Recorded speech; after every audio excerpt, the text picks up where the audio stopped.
You ask Tiger to solve. This deals with linear equations with one unknown. The final result is x equals 1.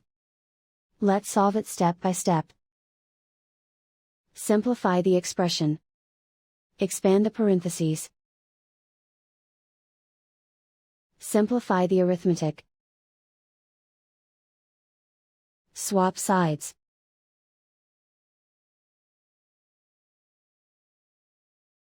Group all constants on the right side of the equation.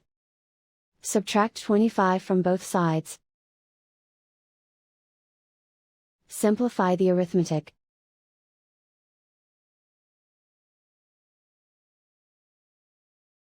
Isolate the x.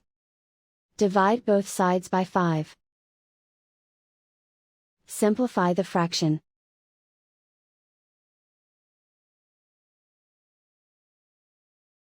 And so the final result is x equals 1.